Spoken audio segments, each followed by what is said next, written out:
Danielle Foisy is my guest from Halliburton. No climbing frozen waterfalls for Danielle just now at 37 weeks. Baby number 3 soon. Any minute perhaps, probably a couple of weeks to arrive. But I want you to see this family picture because we are really rejoicing in God's goodness. Yes. If you are acquainted with really any kind of illness, but we're focusing on mental illness today, a husband and father who truly was in despair to be threatening to burn the house down.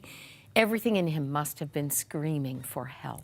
Yes, and as he tells me now, that he was crying out for help. He just did not know how to do it. And he lived like that for so long. It was comfortable. Yeah. Right? That darkness becomes comfortable, and that light becomes unpredictable and scary. And that's something I always come back to when I talk to people who struggle. It's something very common that I keep hearing. Your maiden name was Love. It was. And your love was tested and stretched.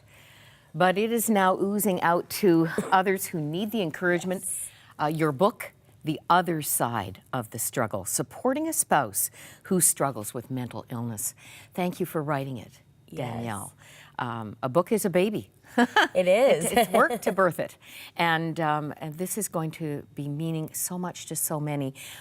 A big concern is you felt unsupported. There was little help for you in the darkness. Mm-hmm. I find there's a lot of help and resources for the people who are struggling, who are often unwilling to use those resources. There's not a lot, especially in smaller towns, for the people who are supporting these people and don't know what to do. And I think our situation got so dark because we didn't know what to do. And the point of the book is to try and give tangible ways for people to support someone so it doesn't have to get as dark as ours had to get. Now prayer became, well, your prayer life deepened because that's all you had. That's all I had. But what would you like to see the church doing in response to a problem we just cannot look away from any longer? I think being open and talking about it and being a safe place for people to come and say, this is what I'm struggling with, or this is what someone in my family is struggling with.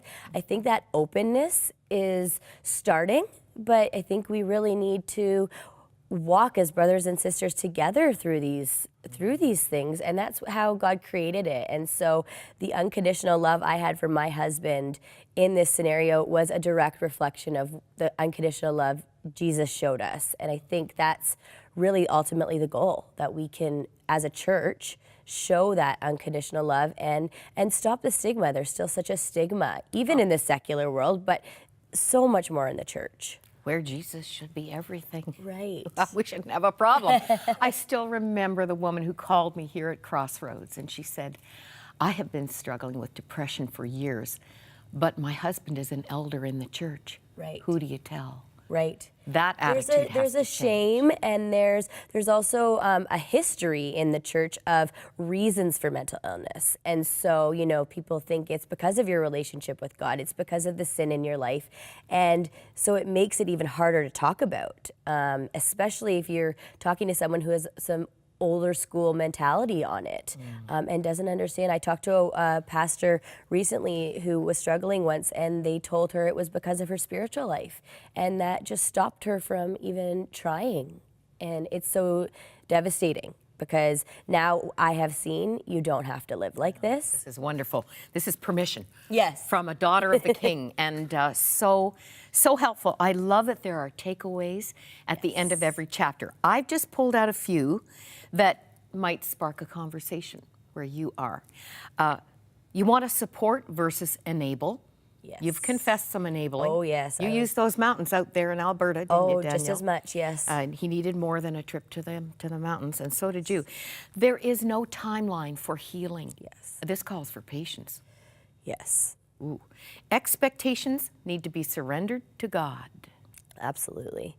This is something I learned, that when my husband is going through a difficult season, I have to readjust my expectations of what he can handle and find ways that can support him in that season, rather than adding more to his plate. That sometimes it's just getting through the day. Yeah, he used the word avalanche. Think about that. those thoughts were just an avalanche that he couldn't support or find his way through. Right. And my last takeaway is good. They're all good, but never give up. Yes. Who needs to hear that today? It's always too soon to give up. Yeah, that's the biggest thing, if I can convey to people, is that these people need you more than ever right now, and their fear is that you're going to give up.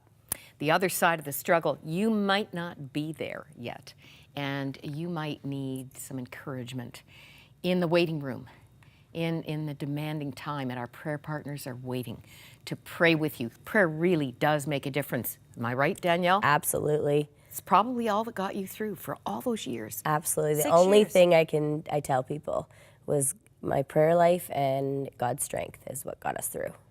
Well, Danielle, I'm sure everyone watching wants to wish you a blessed infanticipating, and we'll be delighted to see how God continues to grow and bless your family. Thank you so much. Please stay with us. We will be back.